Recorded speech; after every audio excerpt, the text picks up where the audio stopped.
Hello അസ്സാം വലൈക്കും ഹനാബാസിലേക്ക് എല്ലാവർക്കും സ്വാഗതം. ഇന്ന് ഞാൻ നിങ്ങൾക്ക് കാണിച്ചു തരാൻ പോകുന്ന മോഡൽസ് ഈ അബാക്കയാണ്. ഇഷ്ടപ്പെട്ടാൽ നിങ്ങൾക്ക് ഓൺലൈനായിട്ട് ഇത് പർച്ചേസ് ചെയ്യാം കേട്ടോ.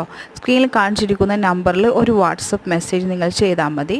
എനിക്ക് അതിനെ പറ്റിയുള്ള അതിൻ്റെ ഫാബ്രിക്, അതിൻ്റെ മെറ്റീരിയൽസ്, അതിൻ്റെ വർക്ക് ഒക്കെ നിങ്ങൾക്ക് കൂടുതലായിട്ടായി അബാനെ പറ്റി നിങ്ങൾക്ക് എന്തെങ്കിലും കൂടുതലായിട്ട് അറിയണമെന്നുണ്ടെങ്കിൽ വാട്സപ്പിൽ മെസ്സേജ് അയച്ചാൽ ഞാൻ ഡീറ്റെയിൽ ആയിട്ട് പറഞ്ഞു തരുന്നതായിരിക്കും. പിന്നെ ഞാൻ റേറ്റ് ഇതിൽ മെൻഷൻ ചെയ്യുന്നില്ല കേട്ടോ. നിങ്ങൾ വാട്സപ്പിൽ മെസ്സേജ് ചെയ്താൽ റേറ്റ്, ഫാബ്രിക് കാര്യങ്ങളൊക്കെ ഡീറ്റെയിൽ ആയിട്ട് പറഞ്ഞു തന്നിരിക്കും. Thank you for watching.